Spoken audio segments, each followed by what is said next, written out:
მეუფეშიოს, რომელმაც სიონში მრევლს ქადაგებით მიმართა.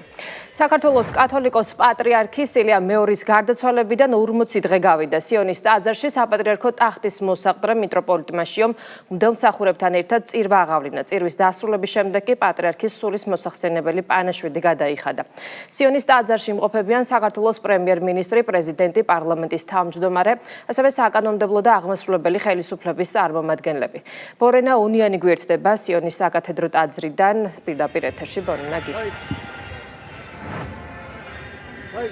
პატრიარქის გარდაცვალებიდან მე-40 დღესთან დაკავშირებით სიონის საპატრიარქო ტაძარში ლიტურგია ცოტა ხნის წინ დამთავრდა მეუფეშიო მღვდელმთავრებთან და სინოდის წევრებთან ერთად აღასრულა ღვთისმსახურება, რის შემდეგაც პატრიარქის სულის მოსახსენებელი პანაშვიდი გადაიხადა. ღვთისმსახურების დამთავრების შემდეგ სულ ცოტა ხნის წინ მეუფემ მრევლს ქადაგებით მიმართა და პატრიარქის ღვაწლთან დაკავშირებით ვრცლად ისაუბრა, როგორც მეუფემ აღნიშნა, ამ 40 დღის განმავლობაში კიდევ უფრო გამოჩნდა, საზოგადოებისთვის კიდევ უფრო ღია გახდა, თუ რამდენად დიდი იყო ილია მეორის ღვაწლი ქვეყნის წინაშე. მან ასევე საუბრისას ხაზი გაუსვა იმასაც, რომ საქართველო პირველად შეხვდა აღდგომის ბრწყინვალე დღესასწაულს უწმინდესისა და უნეტარესის გარეშე. ამ წუთებში სიონის საპატრიარქო ტაძარში რჩება ისევ მრევლის წირვას უამრავი ადამიანი ესწრებოდა, მოქალაქეები დილიდან შეიკრიბნენ სიონის საპატრიარქო ტაძარში. ისინი პატივს მიაგებენ უწმინდესსა და უნეტარესს, ლოცვითა და დიდი სიყვარულით იხსენებენ საქართველოს კათოლიკოს პატრიარქს. ასევე სიონის საპატრიარქო ტაძარში ლიტურგიას აღმასრულებელი და საკანონმდებლო ხელისუფლების წარმომადგენლები ესწრებიან. აქ იმყოფებოდნენ პრეზიდენტი, მთავრობის მეთაური, მინისტრთა კაბინეტის შემადგენლობა, პარლამენტის თავმჯდომარე და პარლამენტის წევრებიც. კიდევ ერთხელ გვინდა მიუსამძიმნოთ სრულიად საქართველოს ჩვენი კათოლიკოს პატრიარქ ილია მეორის გარდაცვალება. მოგეხსენებათ, რომ დღეს მისი გარდაცვალებიდან შესრულდა მე-40 დღე. ამ 40 დღის განმავლობაში თითქმის სრულიად საქართველო მოვიდა პატივი მიაგო. მის უწმინდესობა საფლავთან არ წყდებოდა ხალხის ნაკადი. ამ 40 დღის განმავლობაში ღია იყო ტაძარი, სიონის ტაძარი და სამღვდელოებასთან ერთად მოდიოდა მრევლის სამღვდელოება. უწყვეტად იხდიდა პანაშვიდს მისი სულის მოსახსენებლად და გამოჩნდა ეს უდიდესი სიყვარული, რომელიც დათესა ჩვენმა უწმინდესმა და დღეს ჩვენ მოვიმკეთ, როდესაც ამდენი ხალხი ვიხილეთ მასთან მოსული. მისი ამ ქვეყნიდან გასვლა ქართველი ერისთვის ის უდიდესი დანაკლისია, რომელსაც რასაკვირველია გლოვითა და დარდით ატარებს ქართველი ხალხი. ჩვენ გრძნობთ, თუ რაოდენ დააკლდება ჩვენს ქვეყანას მისი ბრძნული მამამთავრული რჩევები, მისი ლოცვა. თუმცა ვიმედოვნებთ, რომ ყოვლადმოწყალე ღმერთი ფართოდ გაუღებს სასუფევლის კარს და ზეციური სამყაროდან დიდხანს უმფარველებს საქართველოს. ჯერადა მწავს, რომ ჩვენი პატრიარქი დაივანებს ზეციურ საქართველოში. მისი მთელი ცხოვრება იყო სიყვარულით აღსავსე და მინდა უთხრა ქართველ ხალხს, რომ ის არ მომკვდარა, ის გარდაიცვალა და სასუფეველში უხმო უფალმა იმისთვის, რომ ისე ვილოცოს ქართველი ერისთვის. პატრიარქის დროს ამდენი ეკლესიები აშენდა, განვითარდა, ძალიან დიდი მოსიყვარული ადამიანი იყო პატრიარქი, აი ჩვენთვის პირადად ძალიან დიდი ღვაწლი საქართველოს მოსახლეობისთვის, მოქალაქეებისთვის. კათოლიკოს პატრიარქის გარდაცვალებიდან 40 დღე გავიდა, უწმინდესი 17 მარტს 93 წლის ასაკში გარდაიცვალა. მადლობა, პირდაპირ ეთერში ბორენა უნიანს უსმენთ. საქართველოში დადებითი მიგრაციული სალდო ზედიზედ მეორედ დაფიქსირდა. სტატისტიკის ეროვნული სამსახური მიგრაციის შესახებ განახლებულ მონაცემებს აქვეყნებს, რომლის თანახმად 2025 წელს 3000-ზე მეტია იმ პირთა რაოდენობა, რომლებიც სამშობლოში ემიგრაციიდან დაბრუნდნენ, ვიდრე მათი რიცხვი, ვინც ქვეყანა დატოვა. 2025 წელს ემიგრანტების რიცხოვნობამ 114,374 კაცი შეადგინა, რაც წინა წელთან შედარებით 5,8%-ით ნაკლებია, ხოლო იმიგრანტების რიცხოვნობა 3,2%-ით შემცირდა და 121,501 კაცი შეადგინა.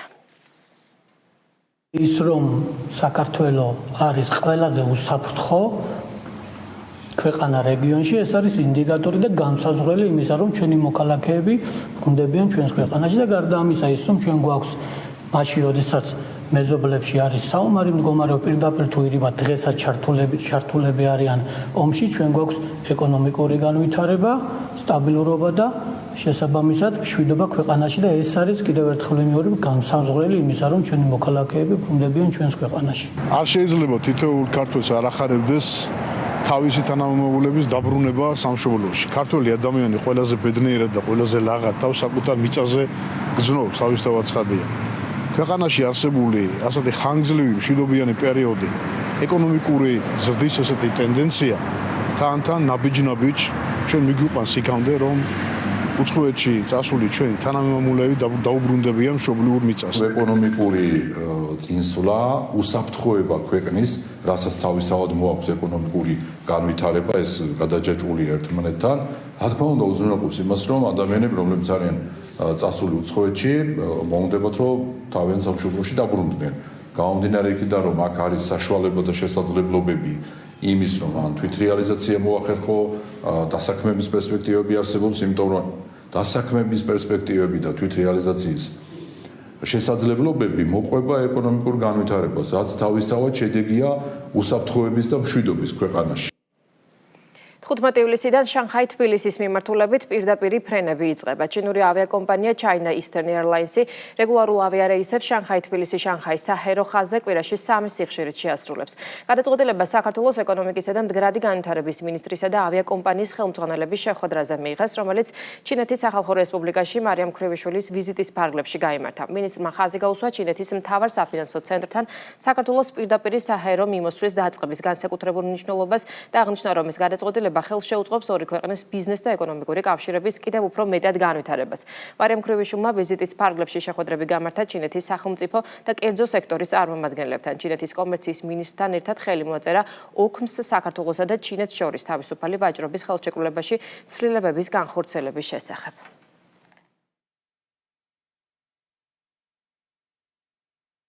მნიშვნელოვანი შედეგები დავასრულეთ ვიზიტი ჩინეთის სახალხო რესპუბლიკაში, ჰქონდა უმაღლესი დონის შეხვედრები სახელმწიფოს ისევე როგორც კერძო სექტორის წარმომადგენლებთან, კომერციის მინისტრთან ერთად ხელი მოვაწერა თავისუფალი ვაჭრობის შეთანხმების განახლებულ ვერსიას, რაც კიდევ უფრო მეტად გააძლიერებს და გაამყარებს ორ ქვეყანას შორის სავაჭრო ეკონომიკურ ურთიერთობებს. ამავდროულად ჩვენ ჰქონდა შეხვედრა რეფორმების ეროვნული კომიტეტის თავმჯდომარის მოადგილესთან და ჩვენ მივიღეთ უმნიშვნელოვანესი გადაწყვეტილება, რომ შეიქმნება მთავრობათა შორისი ფორმატი, რომელიც უზრუნველყოფს უმსხვილესი ინვესტიციების მოზიდვის, ისევე როგორც სტრატეგიულ პროექტებში ჩინური კომპანიების ჩართულობის მხარდაჭერას. ვიზიტის ფარგლებში ჩვენ გვქონდა ძალიან მნიშვნელოვანი შეხვედრები ადგილობრივ უმსხვილეს ენერგეტიკულ და მანქანების მწარმოებელ კომპანიებთან, რომელთან ერთადაც ვისაუბრეთ იმ საინვესტიციო შესაძლებლობებზე, რაც ხელს შეუწყობს ჩინეთიდან დამატებით ინვესტიციების მოზიდვას. ჩვენ დავასრულეთ ამ ვიზიტის ფარგლებში ხანგრძლივი და გრძელვადიანი მოლაპარაკებები China Eastern-ის ავიაკომპანიასთან. უმნიშვნელოვანესი გადაწყვეტილება იქნა მიღებული დღეს, რომ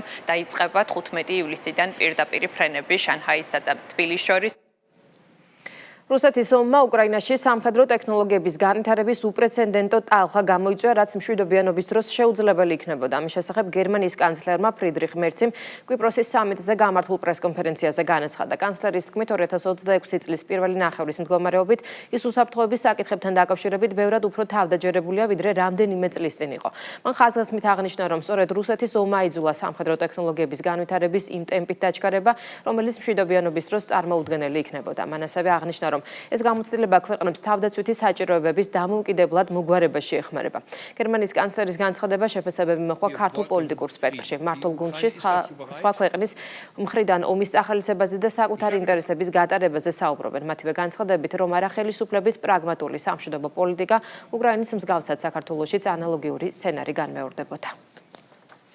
წლების განმავლობაში მაგაზე საუბრობდით ჩვენ, რომ არის ქვეყნები, არიან ლიდერები, რომლებიც სარგებელს ნახულობენ ამ ომი და იმის მაგვილიათ, რომ დაეხმარონ უკრაინას, რომ რაც შეიძლება მალე დასრულდეს ომი, პირიქით ახალისებენ, რომ თავის ქვეყანამ სარგებელი ნახოს და ზუსტად გერმანიის კანცლერის განცხადებაც ამაზე მეტყველებს. გაოგნებული ვარ, იმიტომ რომ წარმოვიდგინეთ, რომ ამ ადამიანს და მის მსგავს ევროპელ ლიდერებს ის კი არ აღელვებს, რომ შუაგულ ევროპაში ათასობით სოფელი, ქალაქი მიწისპირისაგან აღიგავა, 100,000-ობით ადამიანი იქნა განადგურებული მათ შორის უამრავი ბავშვი, ოხუცები, ქალები და პრაქტიკულად ქვეყანა განადგურდა და გაურკვეველია მისი მომავალი. ამაზე კი არ ვჭობენ და საუბრობენ, რომ რა ეშველება ამ ქვეყანას, რა გადაარჩენს უკრაინას. საუბარი აქვს იმაზე, რომ თურმე სამხედრო ტექნოლოგიების განვითარება შეუწყო ხელი ამ ომმა. ეს არის მათი დამოკიდებულება და ასე უყურებენ ისინი ამ ქვეყნებს და მათ შორის ჩვენც ასე გვიყურებენ და ეს უნდათ აქაც. იმიტომ რომ განვითარდეს გერმანიის სამხედრო ინდუსტრია, ჩვენ აქ უნდა დაგვიწყო ომი. კიდევ უფრო სწრაფი ტემპით წავიდოდა, რა თქმა უნდა, გერმანიის სამხედრო ინდუსტრიის განვითარება ჩვენც რო უკრაინის გავსად და ომი გაგვემართა. მაგრამ ეხლა ვკითხოთ ქართულ საზოგადოებას, ეს აწყობს, ეს არის ის შედეგი, რაც სამწუხაროდ აუცილებლად დადგებოდა თუ უარესად არა საქართველოში, რომ არა ჩვენი პოლიტიკა ხალხის ძალის, რომ არა შემდგომში უკვე ხელისუფლების სწორი პრაგმატული გადაწყვეტილებები, იმის მერე რაც ჩვენ გამოვედით და საზოგადოებას სწორად აუხსენით, რომ საქართველოზე იყო ზეწოლა და აი ეს შედეგი დადგებოდა. საქართველოს შინაგან საქმეთა სამინისტროს საგანგებო სიტუაციების მართვის სამსახურის მეხანძრე მაშველებმა ევროკავშირის მიერ დაფინანსებული პროექტის ფარგლებში ჩატარებულ ქიმიურ, ბიოლოგიურ, რადიაციულ და ბირთვულ ინციდენტებზე რეაგირების სრულმასშტაბიან საველე სამდღიან სწავლებაში მიიღეს მონაწილეობა. სწავლება რუსთავში გაიმართა და მოიცავდა როგორც თეორიულ, ისე პრაქტიკულ კომპონენტებს. წვრთნების მიზანი იყო ქიმიურ, ბიოლოგიურ, რადიაციულ და ბირთვულ საფრთხეებზე რეაგირების შესაძლებლობების გაუმჯობესება, ასევე უწყებათა შორისი და საერთაშორისო კოორდინაციის გაძლიერება. აღნიშნულ საველე სწავლებაში ასევე მონაწილეობდა სომხეთის შინაგან საქმეთა სამინისტროს სამშობლო სამსახურის დანაყოფი. აჭარის მთავარი სამმართველოს თანამშრომლებმა საერთაშორისო დონეზე ინტერპოლის წითელი ციρკულარით ძებნილი თურქეთის მოქალაქე ბათუმში დააკავეს. დაკავებული თურქეთის სამართალდამცავი ორგანოების მოთხოვნის საფუძველზე სხვადასხვა მძიმე დანაშაულებისთვის იძებნებოდა ინტერპოლის მიერ. ამჟამად დაკავებულის მიმართ კანონით გათვალისწინებული საექსტრადაციო პროცედურები მიმდინარეობს. შინაგან საქმეთა სამინისტრომ განსაკუთრებით დიდი ოდენობით ნარკოტიკული საშუალების უკანონო შეძენა შენახვის და საქართველოსი შემოტანის ფაქტი აღკვეთა. სამართალდამცველებმა ყაზახეთის მოქალაქე ფოთში საბაჟო გამშვებ პუნქტის ტერიტორიაზე დააკავეს. ბრალდებული სამგზავრო ჩანთის შემოწმებისას პოლიციამ განსაკუთრებით დიდი ოდენობით ნარკოტიკული საშუალება ნივთმტკიცება დამოიღო. დანაშაული 20 წლამდიან უვადო თავისუფლების აღკვეთას ითვალისწინებს. იმერეთის პოლიციის დეპარტამენტმა დიდი და განსაკუთრებით დიდი ოდენობით ნარკოტიკული საშუალების უკანონო შეძენა შენახვისა და რეალიზაციის ხელშეწყობის ბრალდებით უკრაინისა და ყაზახეთის მოქალაქეები დააკავეს. სამართალდამცველებმა ბრალდებულების პირადი და დროებითი საცხოვრებელი სახლის შხრეკისას, ასევე საგამოძიებო ექსპერიმენტის დროს მათ მიერ მითითებული ადგილებიდან ნივთმტკიცება დამოიღეს განსაკუთრებით დიდი ოდენობით ნარკოტიკული საშუალება მეთადონი. დაკავებულებს 20 წლამდიან უვადო პატიმრობა ემუქრებათ.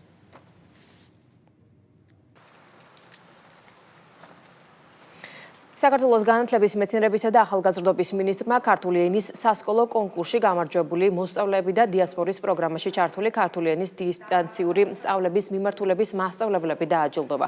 მინისტრმა დამსწრე საზოგადოებას სიტყვით მიმართა და ქართული ენის განვითარების ხელშეწყობის კუთხით მოსწავლეთა წახალისებისა და დიასპორის წარმომადგენელთა მხარდაჭერის მნიშვნელობაზე გაამახვილა ყურადღება. ქართული ენის კონკურსში გამარჯვებულ მოსწავლეებსა და დიასპორის პროგრამაში ჩართულ მასწავლებლებს შესაბამისი სერტიფიკატები და საჩუქრები გადაეცათ. Honda მასწავლებლის პროფესიული განვითარების ეროვნულ ცენტრთან ერთად გამარჯვებული მოსწავლეების დაჯილდოვება. ასევე დავაჯილდოვეთ ის პედაგოგები, რომლებიც ონლაინ რეჟიმში ძალიან მნიშვნელოვან საქმეს აკეთებენ დიასპორაში მყოფ ჩვენ თანამემამულეებს, განსაკუთრებით მოზარდებს, ასწავლიან ქართულ ენას და უძლიერებენ ბმას სამშობლოსთან. ეს პროექტი კიდევ ერთხელ ხანს უსვავს, თუ რაოდენ მნიშვნელოვანია ქართული ენის დაფასება. სამინისტროს პოლიტიკა რომ გააძლიეროს ქართული ენის ცოდნა და გააღრმაოს მისი ცოდნა მთელ მოსახლეობაში. ძალიან მნიშვნელოვანი არის რომ ქართულ ენას ექცევა ასე დიდი ყურადღება, რადგანაც ენა არის მთელი კულტურის განმსაზღვრელი, ენა არის შემაკავშირებელი ერის, ისტორიისა, თანამედროვეობისა და ასევე ადამიანების ერთმანეთთან. ასე რომ თავად ღონისძიება იყო ძალიან ემოციური. დიდი мотиваცია იმ მასწავლებლებისთვის, რომლებიც ამ პროგრამებში მუშაობენ, რომ მეტი იღვაწონ, რომ კიდევ უფრო მიაწვინონ ხმა საზღვარგარეთ ცხოვრებ ემიგრანტებს და ყველა იმ მოსწავლეს, რომელსაც ჩვენი გვერდით დგომა სჭირდება. დღეს საქართველოს თავდაცვის ძალების ლოჯისტიკის დღეა. პირად შემადგენლობას ლოჯისტიკის დღე საქართველოს თავდაცვის მინისტრის პირველმა მოადგილემ პატა პატრიაშვილმა და თავდაცვის ძალების მეთაურმა გენერალ-ლეიტენანტმა გიორგი მათიაშვილმა მიულოცეს. ჭარების ლოჯისტიკური უზრუნველყოფის სარდლობის ბაზაზე ვარციხე ლოჯისტიკური უზრუნველყოფის სარდლობამ პროფესიული დღე აღნიშნა. თავდაცვის უწყების ხელმძღვანელებმა საქართველოს ტერიტორიული მთლიანობისთვის დაღუპულთა გმირთა მემორიალი გვირგვინით შეამკეს და მათ ხსოვნას პატევი მიაგეს. ღონისძიება დაჯილდოების ცერემონიით გაგრძელდა. ღონისძიების დასასრულს სტუმრებს ინფრასტრუქტურის ტექნიკისა და შეიარაღების დათვალიერების შესაძლებლობაც ჰქონდათ. დღეს ჩვენ ვდგავართ თავდაცვის ძალების განვითარების მნიშვნელოვან ეტაპზე და ამ პროცესის სრულყოფა ლოჯისტიკური შესაძლებლობების განვითარების გარეშე შეუძლებელია. მინდა ვისარგებლო შესაძლებლობით და მადლობა გადაუხადო ბატონ თავდაცვის მინისტრს მხარდაჭერისათვის და მიღებული ეფექტიანი გადაწყვეტილებებისათვის, რომლებმაც თავდაცვის ძალების განვითარების მაღალ საფეხურზე გადასვლისათვის ახალი შესაძლებლობები შეძინა. განსაკუთრებულად ულოცავ დღევანდელ დღეს და დიდ მადლობას გადაუხდი ლოჯისტიკის უზრუნველყოფის სარდლობის თითოეულ მოსამსახურეს. თქვენ ყოველდღიურად მუხჩაუხლերի შრომით და თავდადებით უმნიშვნელოვანესი წვლილი შეგაქვთ საქართველოს თავდაცვის ძალების განვითარების საქმეში. მიმდინარე წლის გაზაფხულზე რუსთავის მერია გამწვენების მასშტაბური აქციების მოწყობას გეგმავს. ეკო აქციებისთვის ქალაქს საკუთარი რესურსი სანერგე მეურნეობა აქვს, სადაც ამ ეტაპზე 64 სხვადასხვა სახეობის 6872 ხემცენარე და ჭალის ტყეების განაჩენიანების პროექტისთვის შეძენილი ნერგები ინახება, რომელთა დარგვაც უკვე დაწყებულია. მუშაობს სასათბურე მეურნეობაც. მაისის ბოლომდე სანერგე მეურნეობაში გამოყვანილი ხემცენარეებით რუსთავის რამდენიმე უბანი გამწვანდება.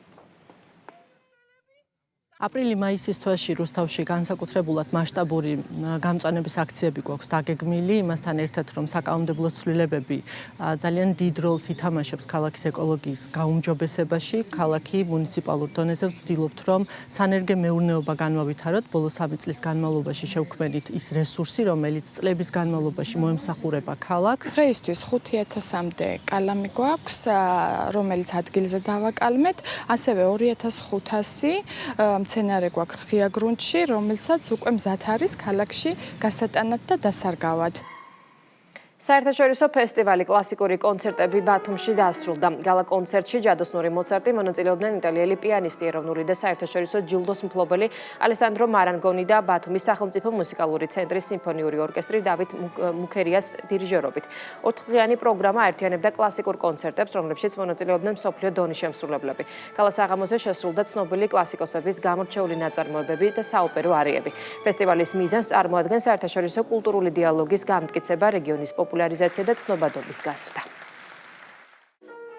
ეს იყო ძალიან ეკლექტური, როგორც ძნელად მოსასმენი, ასევე ჟანრის მხრივ იყო ძალიან მრავალფეროვანი და მე ვფიქრობ, რომ ეს იყო ძალიან დიდი განაცხადი. კმაყოფილი ვარ და ბედნიერი ვარ იმით, რომ აი ამდენი ხალხის ინტერესი გამოიწვია ფესტივალმა და ყოველ დღე ფაქტიურად თეატრი იყო სავსე. ეს ჩემი პირველი ვიზიტია ბათუმში. მადლობა აჭარის კულტურის მინისტრს ელისო ბოლქვაძეს რომ მომიწვია. ფანტასტიკური აუდიტორია, ფანტასტიკური თეატრი და ფანტასტიკური ქალაქი. ამიტომ ძალიან ბედნიერი ვარ რომ აქ ვარ. ასევე ეს არის ჩემი პირველი ვიზიტი საქართველოში და თანაც მოცარტის იმ რეპერტუარით, რომელიც ძალიან მიყვარს. გილოცავთ ამ საოცარ ფესტივალს, რომელიც აერთიანებს მრავალფეროვან მუსიკას, კულტურას და სამყაროში მშვიდობის იმედს. ხულოს მუნიციპალიტეტის მერის ორგანიზებით ღვაწლმოსილი ადამიანებისადმი მიძღვნილი ღონისძიება ამაგდარი გაიმართა. ღონისძიების ფარგლებში გაიმართა დაჯილდოების ცერემონია, სადაც მუნიციპალიტეტში მცხოვრებ 22 მოქალაქეს მადლობის სიგელები გადაეცათ. ხულოს კულტურის ცენტრთან არსებული ანსამბლებისა და ინდივიდუალური შემსრულებლების მონაწილეობით კონცერტიც გაიმართა. მოწვეული იყვნენ ის ადამიანები, რომლებიც წლების განმავლობაში თავიანთ სოფლებში ემსახურებოდნენ მოსახლეობას და აკეთებდნენ იმ საჭირო საქმეს, რაც ჭირდებოდა ადგილობრივ მოსახლეობას. მე მინდა მათ კიდევ ერთხელ მადლობა გადაუხადო ამ ღვაწლისთვის. 60 თაობა მყავს გაშვებული, 60 თაობა ზუსტად. და მე კმაყოფილი ვარ აი ამ ჩვენი სახელმწიფოში, რომ ასეთნაირად ყურადღებას გვაქცევს. პირდაპირ ეთერში 16 საათზე დავბრუნდებით დროებით.